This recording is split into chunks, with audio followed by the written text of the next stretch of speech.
Après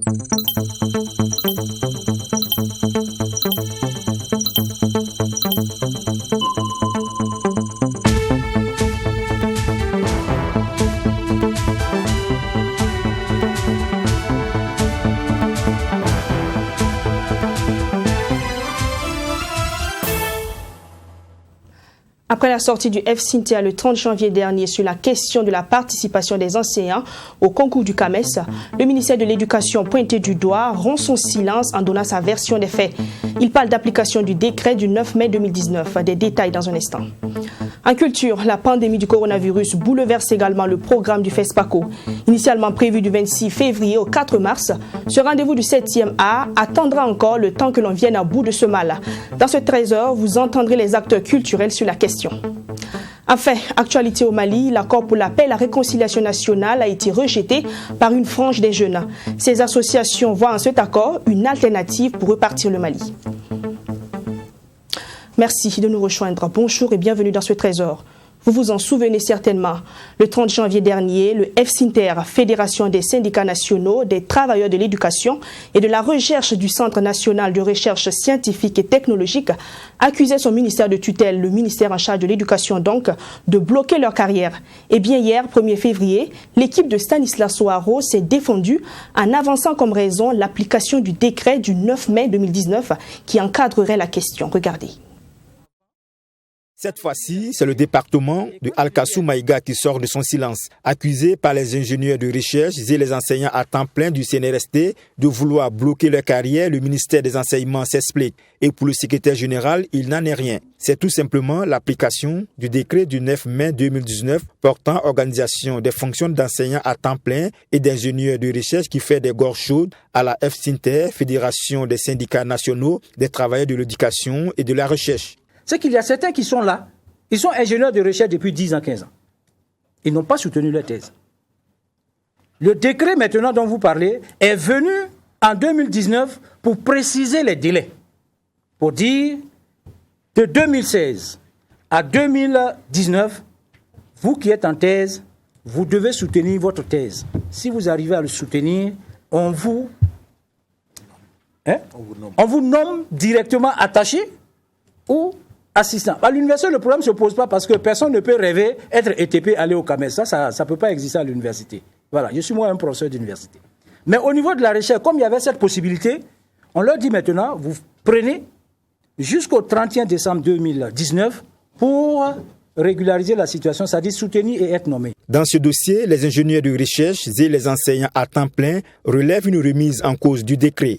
Pour le ministère, depuis l'application de ces dispositions, une vingtaine d'ingénieurs de recherche et d'enseignants à temps plein ont pu soutenir les thèses avant la date butoir du 31 décembre 2019 et nommés assistants et attachés de recherche.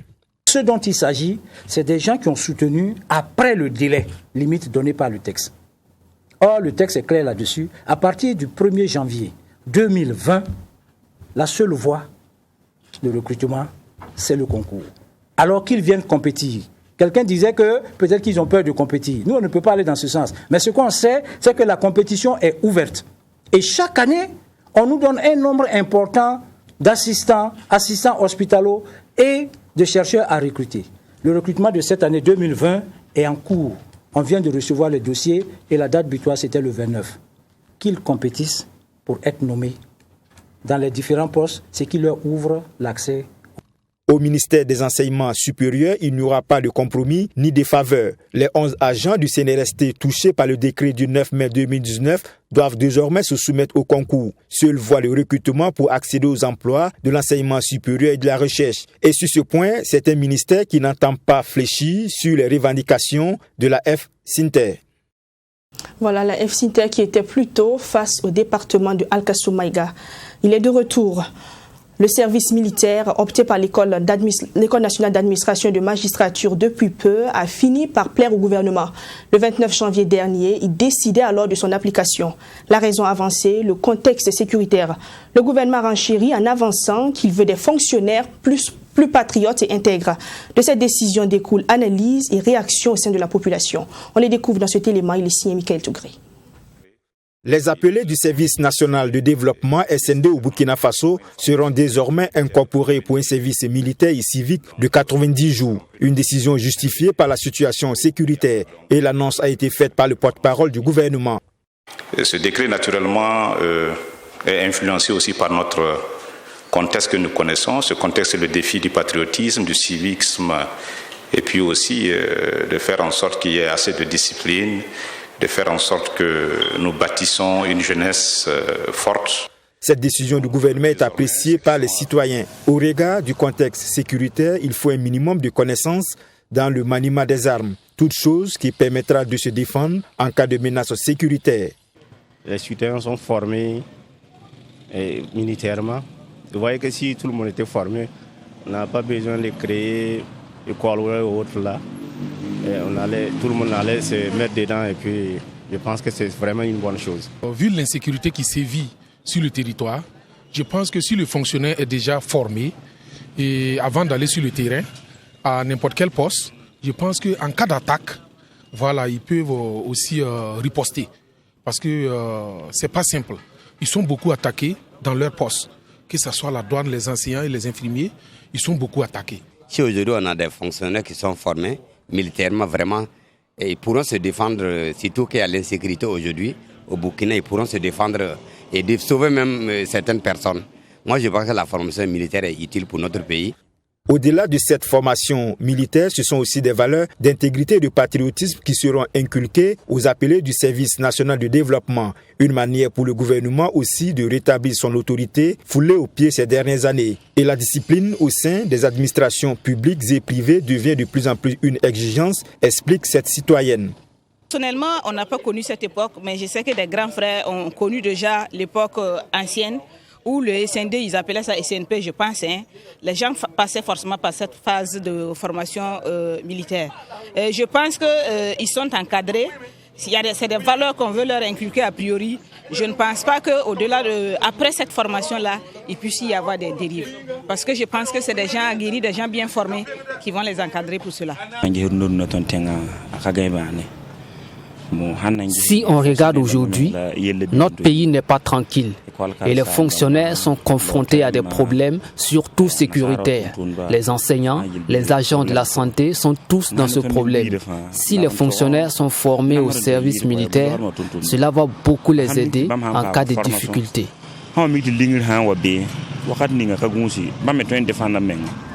Pour ceux ou celles qui devront rejoindre les rangs pour le service national de développement, il faudra être âgé de 18 à 30 ans. Et la formation militaire et civique va durer 90 jours. Pas de semaine nationale de la culture, pas de CIAO pour l'instant, et comme si cela ne suffisait pas, il nous privera pour l'instant aussi du Festival panafricain du cinéma et de la télévision de Ouagadougou FESPACO. La seconde vague du Covid-19 vient de contraindre le gouvernement burkinabé à reporter le FESPACO, initialement prévu du 26 février au 4 mars 2021. Des acteurs du monde du cinéma disent être peu surpris par l'analyse. Djeneba Diallo, Abdourahim Nyingé. Selon le délégué général par intérim de l'Institut supérieur de l'image et du son, ISIS, la décision du gouvernement de reporter le FESPACO était prévisible au regard de l'ampleur de la maladie à coronavirus. Loin donc de susciter le mécontentement, les acteurs estiment que cette décision est la bienvenue et va permettre d'éviter une propagation de la maladie. Il faut d'abord vivre pour faire du FESPACO. Une manifestation qui convie les cinéastes et publics. Si on n'est pas en bonne santé, mais ça, tout est remis en cause. Et actuellement, on se pose la question parce qu'il n'y a pas encore une véritable maîtrise, même chez les Occidentaux, de ce virus. Donc, c'est véritablement important d'accorder le maximum de prudence. Le report du FESPACO est aussi une occasion pour les réalisateurs d'achever leur production qui a été fortement impactée par la pandémie. Si le FESPACO devrait se tenir à bonne date, il aurait eu une insuffisance de production, a laissé entendre Frédéric Caboret. Les questions économiques de chaque État recentrent les intérêts autour de l'essentiel, je dois dire. notamment pouvoir approvisionner les populations qui n'arrivent plus à travailler pour se nourrir, approvisionner les hôpitaux pour faire face à la pandémie et réaliser des films plutôt de sensibilisation pour permettre aux populations d'avoir plus de connaissances, plus d'informations sur ce virus afin de pouvoir faire face, plutôt que de mettre justement ce minimum de moyens-là dans la production de films de fiction que nous avons connus avant cette pandémie. Donc le niveau de production certainement a baissé, vous l'avez constaté, nous aussi ici. Et, par exemple, à l'Institut ici, nous n'avons pas pu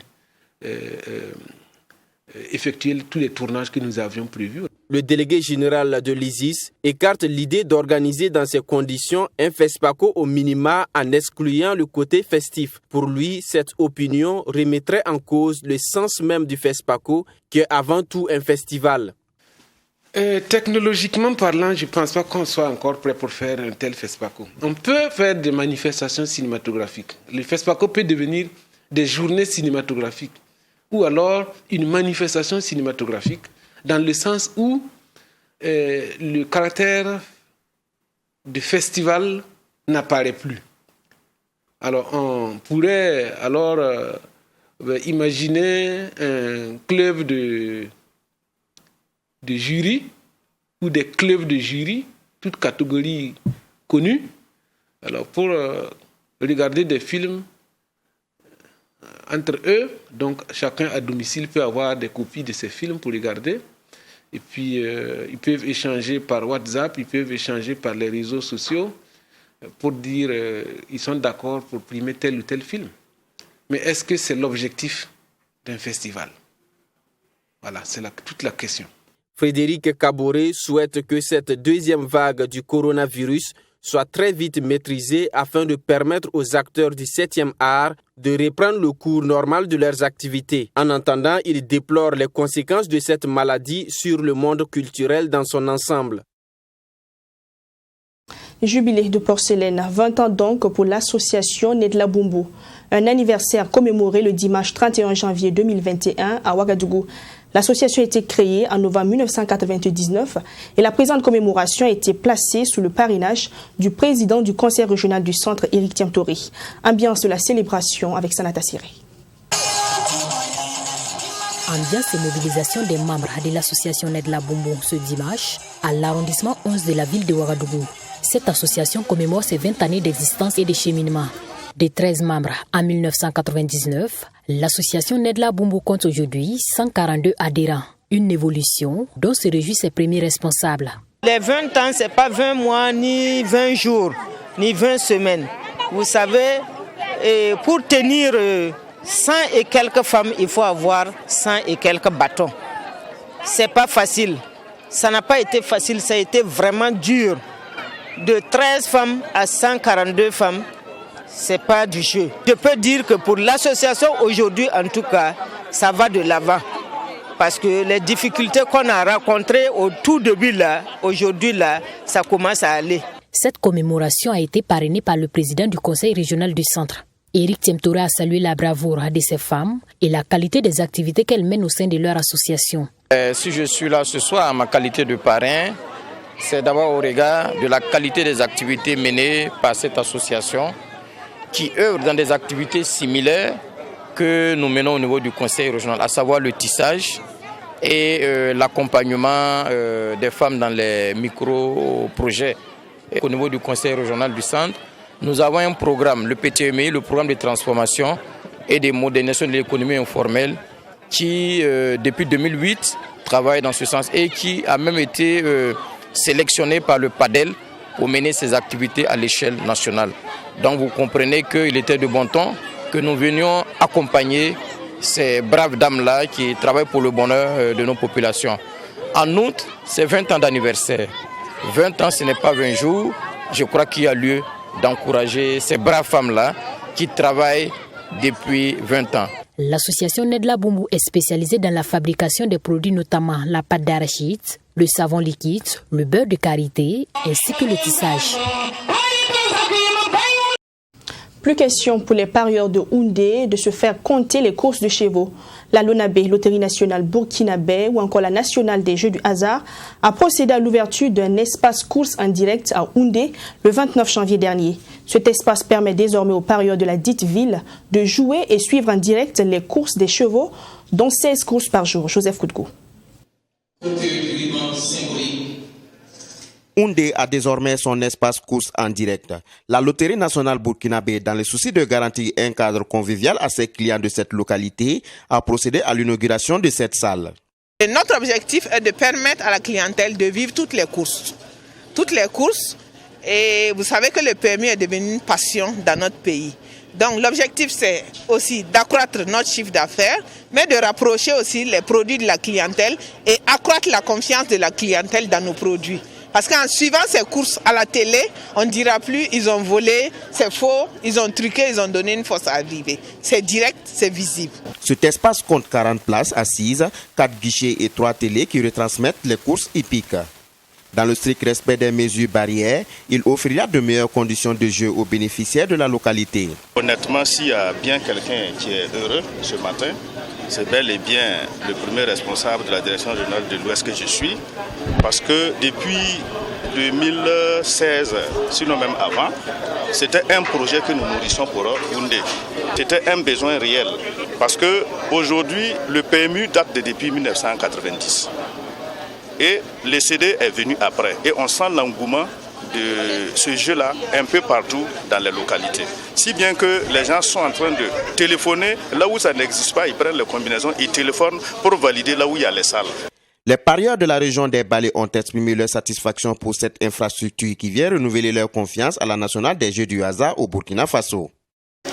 Très très content. On veut pour que aujourd'hui on avait la cas avancé très bien. Bon, nous aussi un jour, c'est pas maintenant. Voilà, aujourd'hui il y a SCD qui est là. En tout cas, l'ouverture de l'ONABé à Houndé, c'est une grande joie pour la population de Houndé. Alors avec ça, on va pouvoir profiter des jeux jumelés, des chevaux jumelés, trio, quintet, tiercé, voilà. À travers l'ouverture de cet espace course en direct, la LONABé entend être plus proche de la population de Houndé et environnant et répondre à son troisième point de plan stratégique et développement qui est l'expansion commerciale. Cérémonie de présentation des vœux samedi 30 janvier dernier à l'Institut supérieur de technologie appliquée et de management ISTAPEMA.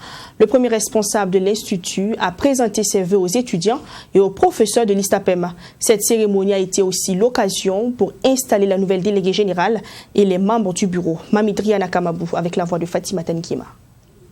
Réunis au sein de l'Institut supérieur de technologie appliquée et de management ISTAPEMA, étudiants, professeurs et premiers responsables, tous ont pris part à cette cérémonie de présentation de vœux. Le président directeur général de l'Institut souhaite que 2021 soit une année d'accomplissement de beaucoup de projets professionnels. Dans son ambition de contribuer à la formation d'une jeunesse extraordinaire, capable de porter haut le flambeau du Burkina Faso, Romaric Badolo a exhorté tous ses étudiants à plus d'abnégation dans leur cursus académique et dans leur vie professionnelle. Concentrez-vous et faites ce que vous devez faire afin d'être ce que vous voulez être. Si nous restons concentrés, nous allons finir par abandonner les murmures, les plaintes, les jérémiades, les médiocrités. Arrêtons tout cela et mettons-nous au travail. Le travail. Le travail, encore le travail, mes enfants. Telle doit être la devise de votre génération. Cette cérémonie a été aussi l'occasion pour les premiers responsables de ISTAPEM d'installer la nouvelle déléguée générale et les membres de son bureau. Au nombre de 20, ce nouveau bureau a pour tâche de défendre les couleurs de l'Institut.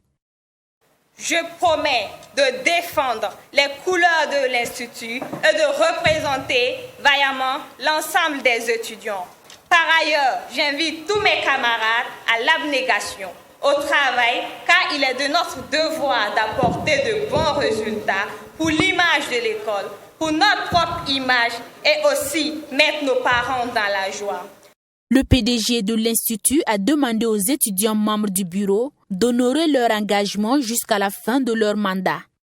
Si vous êtes engagé dans le bureau des étudiants, vous devez rester étudiant et militant dans le bureau jusqu'à ce que vous quittez le bureau des étudiants avant de vous engager de façon publique dans des questions politiques qui égarent certaines personnes qui ont peu de maturité. L'Institut supérieur de technologie appliquée et de management ISTAPEM forme des élèves titulaires d'un baccalauréat à des filières telles que finance, comptabilité, gestion commerciale, droit, management des projets et bien d'autres. Au Mali, rejet de l'accord pour la paix et la réconciliation nationale par une frange des jeunes. Certaines associations de la jeunesse du Mali sont contre la mise en œuvre de l'accord pour la paix et la réconciliation nationale. Selon ces associations, l'accord est fait pour la repartition du pays. C'est l'essence de l'Assemblée générale tenue ce jeudi 28 janvier 2021 à la Bourse du Travail. Le reportage de notre correspondant au Mali, Bouema Solo.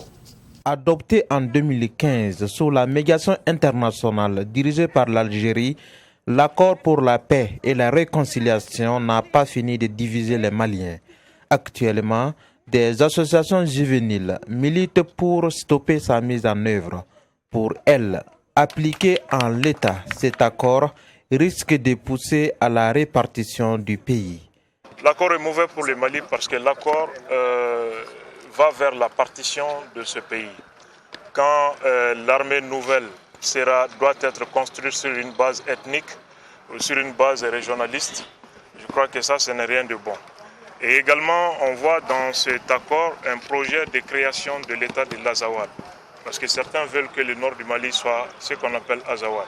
Et quand on voit l'architecture institutionnelle définie dans cet accord, ça veut dire qu'on ne parlera plus de l'État unitaire.